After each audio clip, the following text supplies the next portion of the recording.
creeping up into the mountains, and already it's just starting to get rocky. Typical Flinders country. The rocks coming up under from the dirt. There's going to be a few little switchbacks going on up here.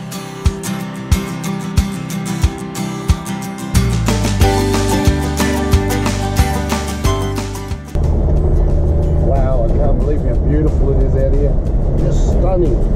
First trip to the Flinders, I'm in love already. Good on you, Paulie.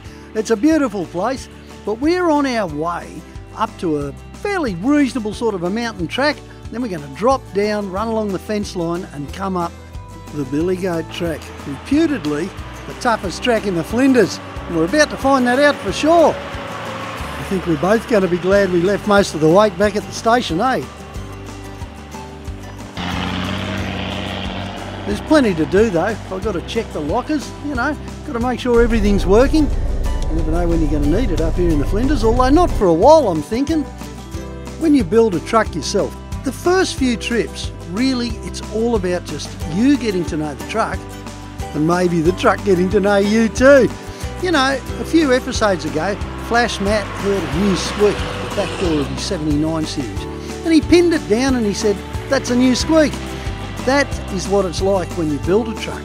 You just start hearing things. You've got to be in tune with the machine, and the best way to do it is to do a few really long trips, slowly build yourself up before you go diving off into the mud and doing something really desperate.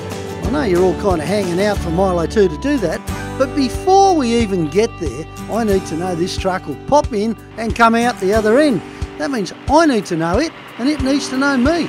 So all this breakdown trip, all the way through the Flinders, working out slower tracks, getting harder and harder, it's all about slowly getting to the stage where we can confidently go and do something really horrible. And talking horrible, here's Richard and Simon. This is beautiful up there, man. Isn't it? Oh yeah, wow.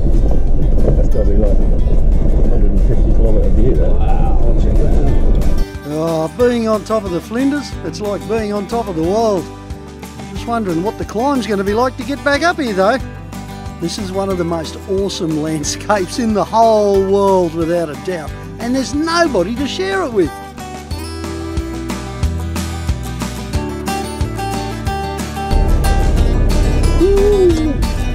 It's gonna be epic.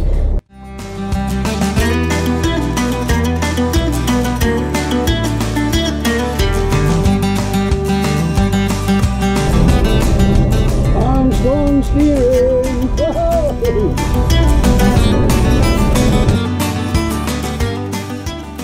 Hey, at least you got power steering, Paulie. We never got around to doing the power steering on Milo 2. But you know what?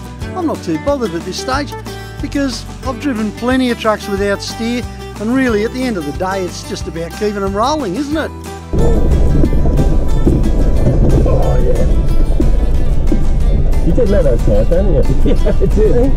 Anyway, the handbrake reckons I could use a good workout every now and then. Not quite sure if she had this far away from home in mind, but you get that.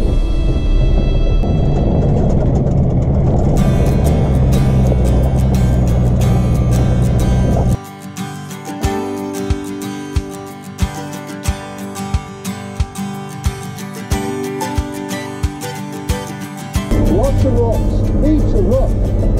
The Flinders is just rocks. Maybe I should say the Flinders rocks. Whoa! This is exactly the sort of terrain I want. It'll bed everything in, it'll keep the suspension all working beautifully.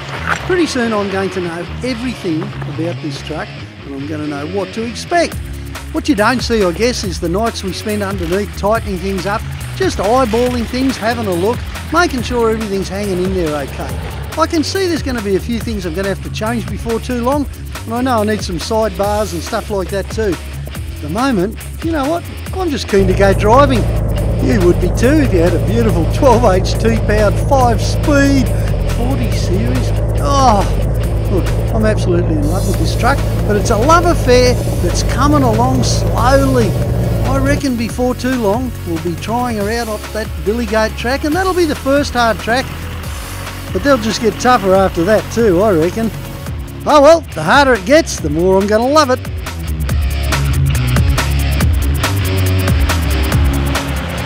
It's really rocky country this, and there's a lot of sharp rock in amongst it too. And we were having a bit of a debate last night about, you know, soft tyres or hard tyres. I'm going for soft tyres. But I'll tell you what, you can cut anything here, anything. There's just cheese cutters everywhere. Running the tyres at about 25 psi is giving me plenty of traction, but while the worry isn't going over the sharp rocks, the real issue is hitting something sharp on the side that'll peel into it like a can opener opens up a tin. And the only way to avoid that is with a bit of careful action on the steering wheel. But even so, I guess at the end of the day, we were lucky we didn't spark any tyres at all on this trip. Now, as we drop over the edge, you know what's going to be rapidly apparent. Before too long, we'll be climbing right down to the flat country. Flat country's on the eastern side of the Flinders, and from there, well, it'll just be a few little lumps and bumps. We'll be back on the station track, put it back into high range for a while, get up a little bit of pace, and then get ourselves along to the base of the big hill, because this is where the billy goat is, and I've been assured that lots of trucks haven't made it up billy goat, and it's probably just about what we need to take Milo 2's testing to the next level. A real challenge. Lots of big rocks, maybe a bit of spitting, you know. Let's see how she goes, guys. I can't wait, I really can't. Once this is done, I'm going to be looking for harder tracks again. In the meantime, feel free to subscribe to the channel. You're going to get it all for free, and you get to see how well Milo 2 does up the mighty billy goat. Same Roothy time, same ruthless channel.